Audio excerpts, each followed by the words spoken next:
Under Hidma के समर्थन में नारे लगने लगे। हिडमा गैंग के लोगों ने पुलिस कर्मियों से धक्का मुक्की की, वहीं चिली स्प्रे भी किया।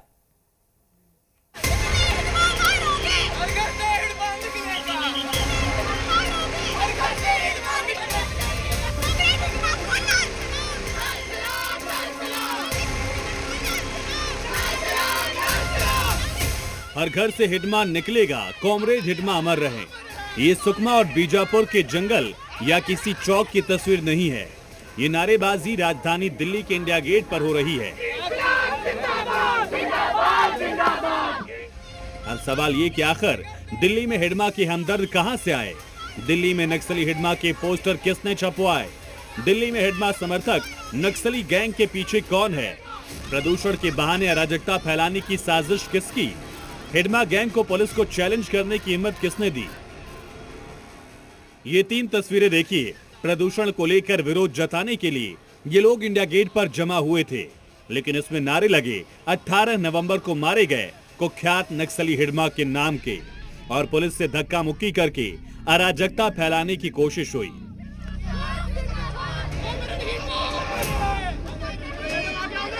प्रदूषण के नाम पर प्रदर्शन को नक्सलियों का मंच बनाने वाले इन प्रदर्शनकारियों में जेएनयू के कुछ छात्र, भगत सिंह छात्र एकता मंच के एक्टिविस्ट, दिल्ली कोऑर्डिनेशन कमेटी और साइंटिस्ट फॉर सोसाइटी नाम की संस्था के लोग शामिल थे।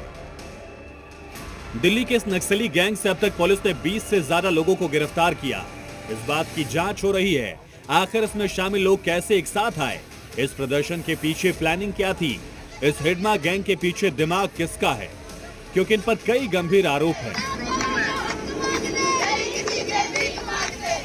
दिल्ली के इस नक्सली गैंग ने सिर्फ हिडमा समर्थक नारेबाजी ही नहीं की, बल्कि रोड ब्लॉक किया, पुलिस पर पेपर स्प्रे अटैक किया और पुलिस वालों के साथ धक्का मुक्की भी की।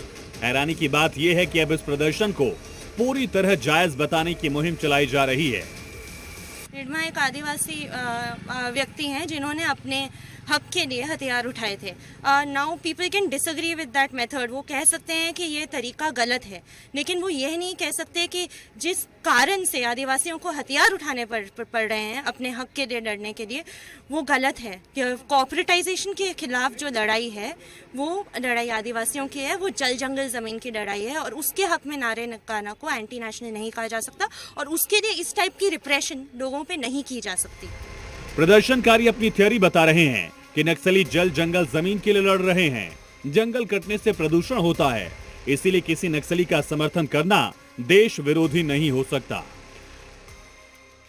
आप इस एक्ट को क्या मानती हैं? आप ये बताइए कि जो हिडमा की बात की गई, जो चीजें सामने आई, पेपर स्प्रे सामने आया, क्या मानती हैं आप? मैं पुलिस के एक्ट को पुलिस ब्रूटैलिटी मानती हूँ और कम्प्लीटली इलीगल मानती हूँ, और जो ये प्रोटेस्ट है मैं उसे उनके एक डेमोक्रेटिक राइट मानती हूँ। आप मानती हैं कि एक माओवादी जो देश के खिलाफ बंदूक उठाया हुआ था, उसके नारे लगाना और फिर पुलिस के साथ जो स्कफल हुआ, उसके बाद आप पेपर स्प्रे का इस्तेमाल, वो सही था? ये पेपर स्प्रे का जो एलिगेशन है वो पुलिस उसका प्रूफ पेश करे, और मैं आपसे भी पूछना चाहूँगी कि आप बार बार पुलिस का नैरेटिव सामने ला रहे हैं, लेकिन जो बच्चे आपको, जो यहाँ पे लोग हैं, जो प्रोटेस्ट में लोग थे, वो आपको नैरेटिव बता रहे हैं, वो तो आप एज फैक्ट्स पेश नहीं कर रहे। इसीलिए आपको सामने लाइव पे लाया, आपकी बात सीधी दर्शकों तक पहुंचे, लोगों तक पहुंचे, सरकार तक पहुंचे, इसीलिए आपको सामने लाया है। सीधी बात मैं यहाँ पे साफ साफ कहूँगी कि जो ऑर्गेनाइजेशंस इसमें मौजूद थी, उन्होंने स्टेटमेंट भी निकाला है कि वो एक फॉल्स एलिगेशन थी, और जो पुलिस का पूरा वो एक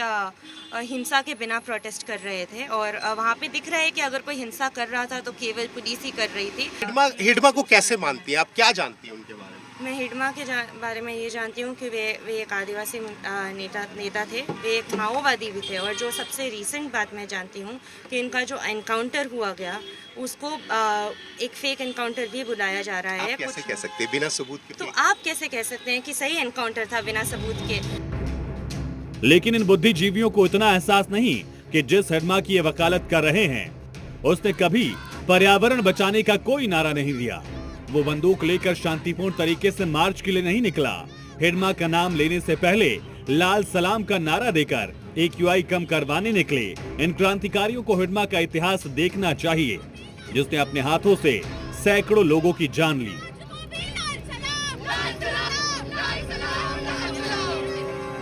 साल 2010 में छत्तीसगढ़ के ताड़मेटला में 76 सीआरपीएफ जवान शहीद हुए। 2013 में झीरम घाटी हमला हुआ, पूर्व मंत्री समेत 30 लोगों की जान गई। 2014 में सुकमा हमले में 15 जवान शहीद हुए। 2017 में नक्सलियों ने बुरकापाल में घात लगाकर राइफल से अंधाधुंध फायरिंग की, ग्रेनेड फेंके, 25 सीआरपीएफ जवान शहीद हुए। 2021 के बीजापुर अटैक में 22 जवानों को अपनी जान गंवानी पड़ी। ये लिस्ट यही खत्म नहीं होती। हिडमा जिसे अपने लिए चुनौती मानता था, जिसे टारगेट बनाता था, उसी पर बर्बर हमले करता था और एक साथ कई मासूम लोगों की जान ले लेता। घात लगाकर हमले करना और फिर अंडरग्राउंड हो जाना, वो किसी खतरनाक गैंगस्टर की तरह ऑपरेट करता था। इसीलिए नक्सल प्रभावित इलाकों में दहशत का दूसरा नाम था हिडमा। हिडमा ने 3 दशक तक खून बहाया, 25 बड़े हमले करवाए और 200 से ज्यादा हत्याओं में शामिल रहा। इसके बावजूद राजधानी दिल्ली में पोस्टर बैनर निकालकर हिडमा के लिए हमदर्दी दिखाने वाले ये युवा कोई क्रांतिकारी नहीं, बल्कि उसी नक्सली गैंग का हिस्सा हैं, जो हथियार लेकर किसी की जान लेने से पहले 2 बार नहीं सोचते। शांति और न्याय की बात करते हैं, लेकिन समाज को अराजकता के सिवा कुछ नहीं देते। ब्यूरो रिपोर्ट, जी मीडिया।